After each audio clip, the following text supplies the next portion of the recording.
before I listened to the album, I was seeing a lot of mixed reviews. I was even seeing people be like, this shit sucks, this shit's bad, blah, blah, blah. And I listened to it, I'm like, man, I don't really think I would not call this album bad by any means, you know? Yeatified Daft Punk. It feels like Daft Punk Yeatified. Is that Yeatified. Artists who innovate are always going to stick around and are always going to move the needle, you know? Yep. Did it deliver? You are now tuned in to the #1 Yeat podcast in the world. Welcome back, everybody, to the Soul Serum podcast. I am your psycho CEO host, Clay Bonine. I am joined by my body fiending for some dopamine co-host, Fiki.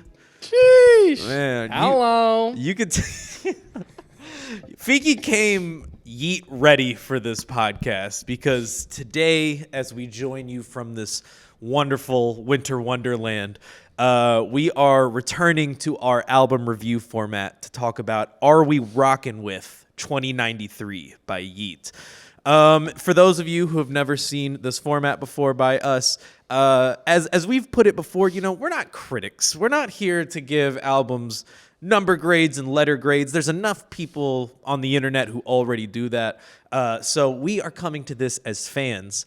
Are we rocking with it? You know? So we have 4 categories here that me and Fiki will talk about, which I also want to say, I don't know if you remember this, but I think the last podcast you were on was the 2 Alive Yeat album review. So had to run it back. We got our experts in the building, as you can see. So the 4 categories we're going to be looking at with this album today: most replayable songs, most quotable lyrics, best run, meaning what part of the album from what song to what song do we feel is the most strong, and then finally, did it deliver, which is where we will deliver a lot of our own thoughts and kind of how the album as a whole is. So let's just go right into it. Most replayable songs.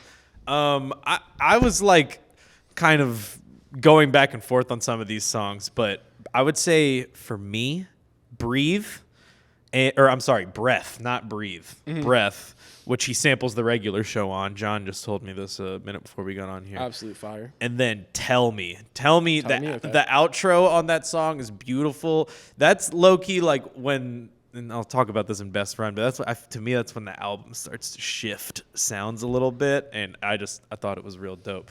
But what do you think on most? I think the most replayable song so far. After I've given it 3 listens all the way through, and I had it on repeat for a little bit, so I'm not sure how many listens that got. It was kind of just in the background. Right.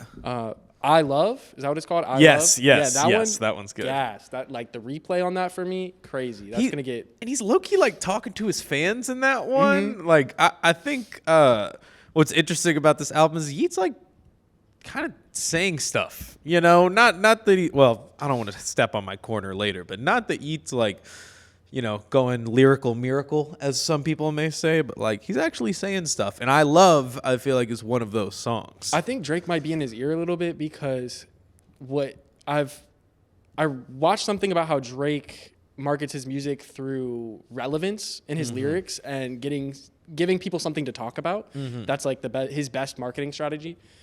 And I feel like Yeat is doing a really good job of that with this album specifically. Like I feel like he gives people a lot to talk about. Yeah, that's interesting. I bet Drake's a frequent texter of Yeat. Yeah, I know that he's got to be, right? Like we know that they're homies.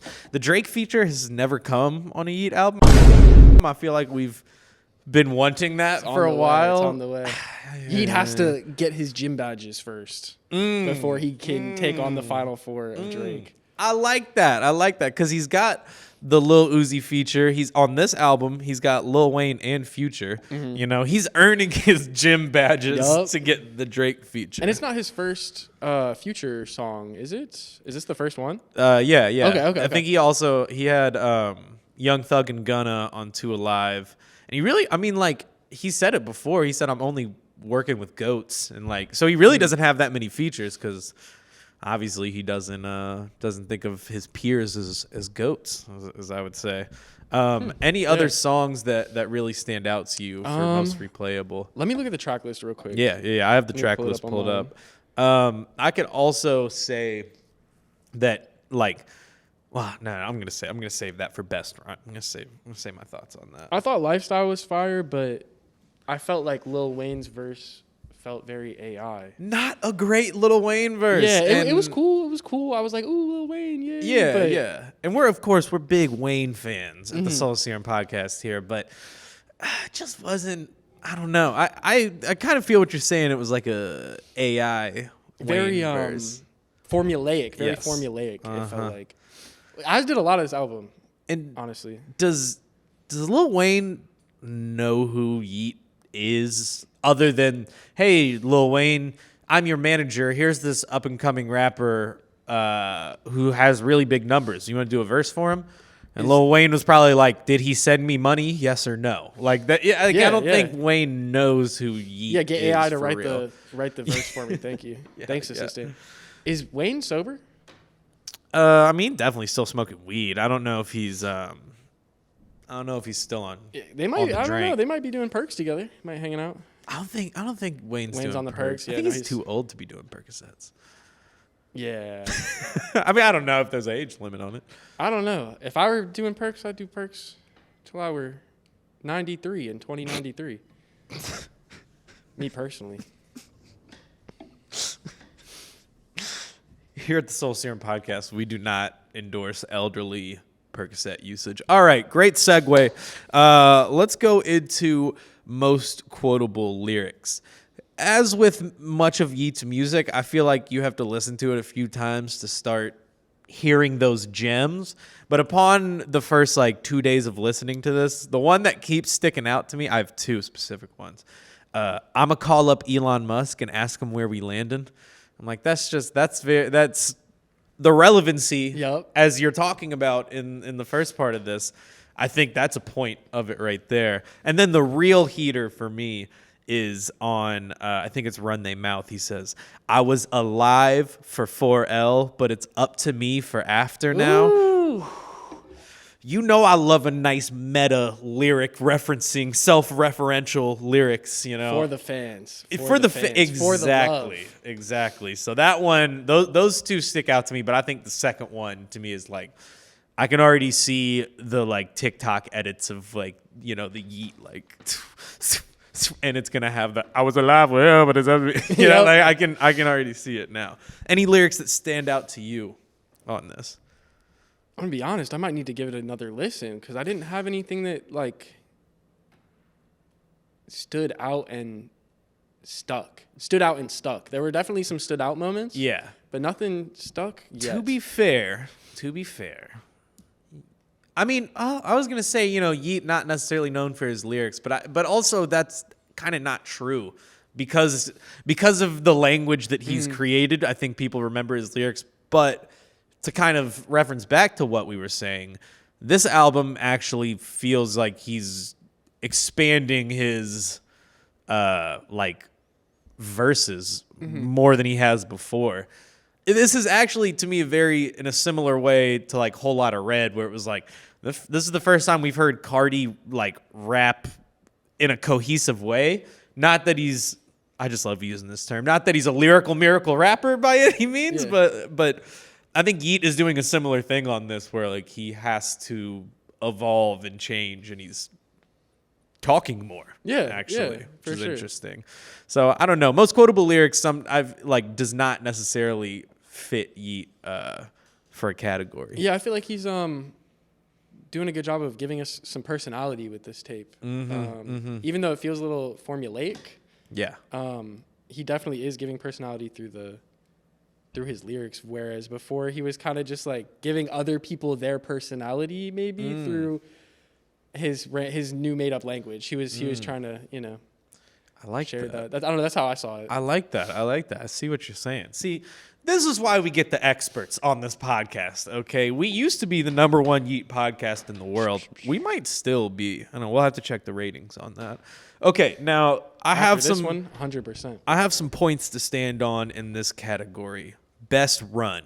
Again, best run meaning because sometimes in an album you like the front half a little bit better, you like the back half a little bit better, maybe you like the middle 5 songs, whatever. I have some points to make here. First and foremost, as I have said many times on this podcast, I fucking hate long ass albums, 22 song albums. Why did Yeat did we need an hour and 10 minutes? That's a good question. 2093. Some people may say yes. I think some of these songs could get cut. When was our last Yeat drop? Like this time last year, I feel. Okay, like. so it's been about a year since we have had Afterlife, I think, right? That was the last album that came out. But it's just 22 songs. 22 songs is a lot, and because of that, like I think from let me pull this track list back. Yeah, I haven't had a single Yeat song in a year. Me personally, I needed 22. Okay. What was the last album? How many songs was the last album? 22. Okay. Also 22 songs, yeah. and I felt the same way. I was like, damn, we could have cut some of this out. But I just think that this album has a lot of ebbs and flows. Like the first 3 songs like kind of have a vibe, and then like all the songs up to I Love aren't that great to me.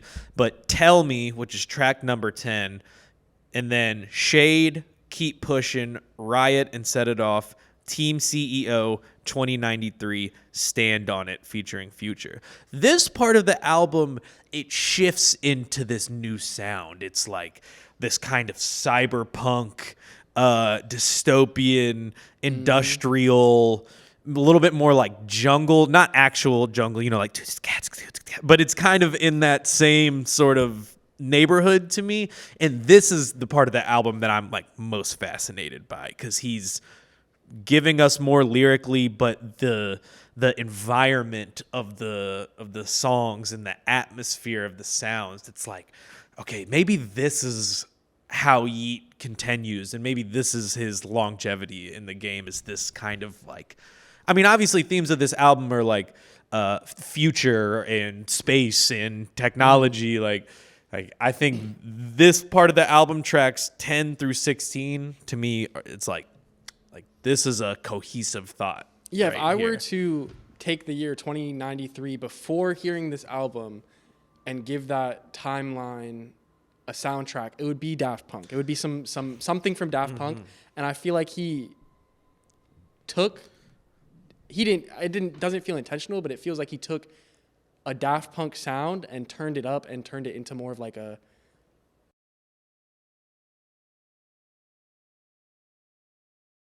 it's not yassified, it's yeetified. I want to give some shout outs to some of the producers on here while we're in here, because obviously Yeat, as is well documented, always has his hand on his songs, his vocal chains, some of the productions, which I love, because I think that does create, I mean, how can anybody be him? Like it's his own unique sound. But exactly. Among that, we have Synthetic, who's on a lot of these tracks. Hit Girl is on Shade. Nice. We got Starboy, just a lot of Benny X, obviously. Like there's a lot of heavy hitters on this album that I think help create this like cyberpunk feeling that I'm talking about. Yeah, shout out to those producers. Congratulations to them. That's a huge like feat. Like not just because it's a Yeat album, because it's an album that's doing so well and is gonna do so well. Like, yeah, definitely. That's awesome for those producers. Congratulations. Any thoughts on? And also, I want to say I do have one more note about the best run. The last 3 songs. One thing about Yeat, he's gonna give you some introspection. He's gonna give you some self-reflective songs. And the last 3 songs on this album, Run They Mouth, If We Bein' Real, and 1093. I think he does this, and it's nice to, I think it's a nice way to end an album, but it's also nice to know that, like, again, you made a great point earlier. We keep referencing it, but like relevancy and giving somebody something to talk about, like we can really see more of Yeat and who he is or who he wants us to think he is through these songs. Yeah. So I like that. Yeah, after thinking about it, I did think about a bar that stands out. Yeah. Where he's like he's talking about not remembering what he just did. He's done some things that he might not have done, because like if you don't remember it, like did you really do that? Like, Yeah. Was that you? That's some real philosophical shit right there. Yeah, no, that's some real perk damage. I hope you get that under control. I hope everything's okay. Hope your family's well. Yeah, what's the status on Yeat and drugs? It seems like he's like slowed down on them a lot. I bet it depends on who we ask. Like if we ask September's Rich, Yeat's lit, right? Or, you know, whoever the equivalent of September's Rich right now. Yeah. And then, but if you ask like his mom, I don't know what she'll say. I wonder what Yeat's mom thinks about his music. Yeah. I mean, I'm sure she's happy that her son is like successful and blah blah blah blah blah. Of course, but Yeah. like, is she like, he's popping these perks just for fun? Yeah, like, yeah. He does whatever he wants. Come on, Noah. You couldn't have thought of something a little more intelligent. That's Noah what I Oliver imagine them Smith, saying. you put those Percocets down right now. Okay, all right. Let's before we go into Did It Deliver, which is going to be kind of where we can talk about this album as a whole. Something I want to talk to you about, Fiki. You ever hit a wall, you know, energy-wise, mentally, perhaps even spiritually? Gotta push through. Got to push through, but sometimes you need something to help you, Fiki, and that's why I Oh. want to talk about Magic Mind. MagicMind.com/Soul Serum. Magic Mind is a health and immunity shot, as you can see. Look at how cute this little bottle is. The thing that I like so much about Magic Mind is that the ingredients in this, it's all natural. It's all things you can read. It's got tons. Let me get on my cue card here. It's got tons of things for focus, for energy, for less stress. I'm going to say it right this time again. Ashwagandha. I just can't say that word. That's one of It's those a hard words. one. I know it, but I can't say it. Ashwagandha. It's got lion's mane mushrooms. It's got B2, B3, B12 vitamins. It's got matcha for your energy. And it's a really clean energy, which I appreciate. As a coffee drinker myself, like sometimes I want that mid-morning cup of joe or that afternoon cup of joe, but just like that after effect feeling of the coffee crashing is really unfavorable. These guys really help you push through all that without feeling crazy. You can go to magicmind.com/Soul Serum. Use our code SoulSerum20. You can get 20% off any one-time product purchases. You can get up to 56% off on a subscription service where you can get these guys for a whole month. You can take one once a day, right in the morning. Doesn't make you feel crazy. It's got passion fruit in it. It tastes good. So shout out to Magic Mind. Thank you guys for the product. And go ahead, again, magicmind.com/Soul Serum. Nice. You think Yeat's on the, you think he'd be into Magic Mind? 100%. Yeah, Right? no, I would say that Magic Mind It's a little is better geeky. better than ADHD medicine, for sure. Replaced it one day, gave it a, this is not medical advice. Replaced it one day, and I would say that I had a better day, like overall, in terms of how my body felt. My mood was way better My after mood was up. drinking the yeah. Magic Mind. I for went and sure. cleaned my car like quick AF. It was crazy. Yeah. It was, yeah, no, it was, had a good day. Got a bunch of content made. It was great. magicmind.com/Soul Serum. Come on, you see the effects? Okay, let's get into the last category here. Let's bring it all home. Let's tie a bow. Let's other synonyms for that. Did it deliver? Do you want to start first, or you want me to start first? Because I have like a couple of sentences. You know, I'm locked in. Sentence one, it delivered. It made it. I think that the album as a whole hasn't gotten so much replay to me where I can name off every single song and find the vibes throughout the album. But I think as a Yeat album, 22 songs, haven't had any content in a long time. It was a nice switch up. It was a nice upgrade. I think Yeat improved. Last album, I remember first listen, I felt like the production was kind of messed up. It wasn't all the way there. This one, I have no production notes. My only negative note on the entire album is the cover art, and I feel like that could have been upped. I don't know. Maybe I just need to see a like higher resolution photo, but it feels like it was made in 3D, and then Yeat's face was photoshopped on it, and the Photoshop job makes me feel like, or maybe it's just the lighting. I'm not too sure. Maybe it was shot on a green screen. But Let me do a further deep dive into this, because I agree with you. The cover is a little underwhelming for me, but I haven't really looked at it quality-wise. it's cool. It's hard as fuck, but it doesn't have that quality aspect. Like, it's hard as fuck, but it could be hard as fuck and borderline flawless in terms of like the Do you like his album covers from other albums better than this? Previous album, crazy with the X-ray with the chains, crazy. Yeah, that one was really good, actually. Before that, wasn't it just like the blobby art, the green blobby stuff? No, before that it was Life, which is him on the cover with his hands to his head. Life's hard. It's cool. It's cool. It doesn't feel. No, I mean, it's you cool, know it's what, cool, man? Now that you say this really might be his worst cover art. Yeah, no. Up to me is cool, but Up to me is cool now. I think in the moment I didn't like it as much. Afterlife is 100% the hardest. Yeah, that's a great album cover. Yeah, the hardest album. Wake Up Call is cool. Who made Wake Up Call? Get back to that guy. He's beyond that now. So I would agree with you. Did it deliver? I think so. Immediately upon listening to this album, I knew that we were in for something different. Like he kind of set the tone early. And honestly, I think Yeat is an innovator. Like an artist who stick around for a long time, maybe dabble in a different sound, perhaps a little yachty, or change their sound and kind of ride the wave of it. Maybe a little Playboy Cardi, perhaps. Okay. And I think it's like whether people think that this Yeat album is good or not, or if this makes Yeat mainstream, which who the fuck knows, whatever that means, like he already is. Whether or not those things happen, it's like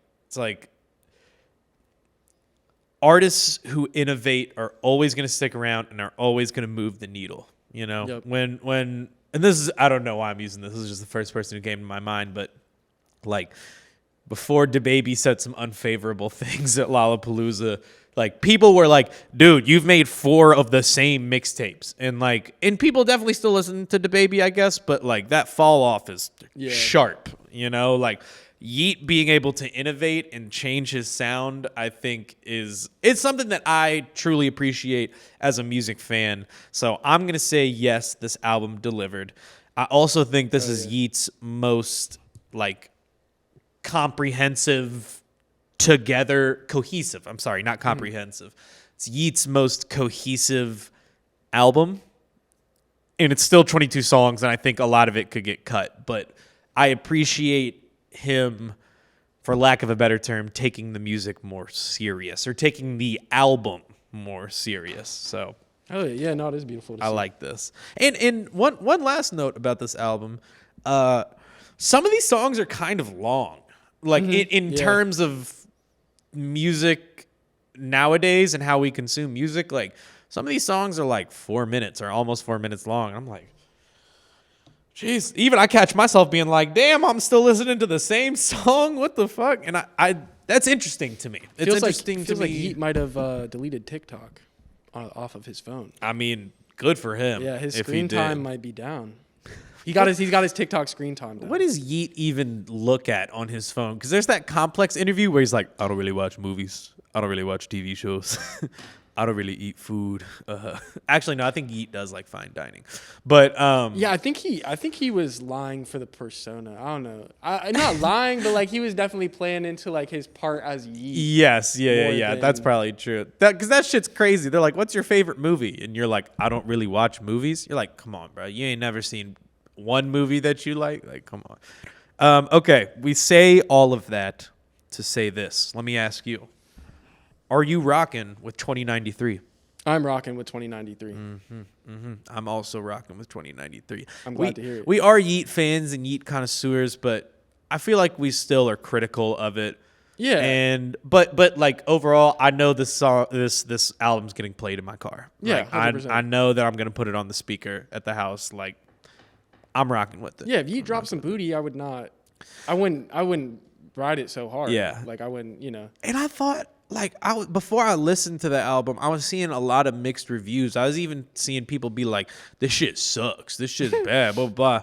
And I listened to it, I'm like, man, I don't really think I would not call this album bad by any means, So I'm rocking with it. Any final thoughts? Nope, no final thoughts. Okay, we can cut this out, but when we were talking about the Yeat persona, I was thinking about Noah Smith in his bed getting tickled by his girlfriend giggling. It's like that. Like I was just thinking about like the polar opposite Yeat. Like what he's like on his own time when he's by himself. Like he gets done doing the interview where he only says like 10 words, and then he goes home. He's like, "Baby, can I be Widow Spoon tonight, please? I want to take a little Percocet tonight, please." You think that's? Do you think he acts like that, or is that just how you choose to perceive Noah Smith? No, I think he switches it up. I think that's definitely his name is Noah Oliver Smith. He has a little bit of this in him for sure. He has to. Shout out to whoever pulled up the fucking like the elementary school yearbook picture of him a few years ago. That like seeing shit like that. It's different when it's a rapper who's like really open and talks about themselves a lot. Like you see the pictures of Tyler the Creator as a kid, and you're like, yeah, I mean, yeah, it's Tyler. Yeah, you see the pictures of Yeat as a kid, and you're like, what the fuck? Who's this little nerd right here? But Yeat, you're not a nerd. Please come on the podcast. I know you won't, but yeah, no, it's just funny. It's funny to think about who is Noah Smith, not Yeat. Who is Noah Smith really? Yeah, no, I hope he. I wonder if that's like a part of his image that he's trying to work on now, because I'm sure that he has to be aware. I don't know if he's forgetting the shit that he's doing. He might not be aware of this, but I assume that he's aware of his image, and I wonder if he wants to be Noah at all. I mean, with this album rollout, he took the balaclava off. He's not really wearing sunglasses. Like he's more, and he's talking. Yeah. So like, I think he's shifting, and he's in his mid-20s or something, you know. He's probably just legitimately as a person also changing, you know. So like it makes sense that he's kind of moving this way. So shout out to you, Noah Oliver Smith, and also shout out to everybody who has listened or watched this far. Thank you all. How did y'all feel about 2093? Are you rocking with it? You can let us know in the comments. Let us know all of our bad takes. Subscribe to us on YouTube, main page, TV page. Follow us on Instagram, TikTok, all the shit. If you need studio space, go to Soul Serum Studios. Check us out on Instagram. We're on the other side of Soul Serum Studios right now. Just imagine what it looks like on the other side of this wall. Find us on Peerspace. Goddamn. Join the Discord. Join the live journal. Add me on AIM chat. Most of these people watching don't even know. Do you know what AIM chat is? It's a work thing. Oh no, AIM. It was like it was like how they used to have live, like like you could chat, you could like get with your friends and get on there, and you could put like an away message like BRB, going to hoop, BRB. All right, okay, all right. You know it. Thank you everybody for listening, and as always, I'm your host Clay Bonine. I'm your co-host Fiki for today. And we'll see y'all next week. Deuces. Peace. The Soul Serum Podcast.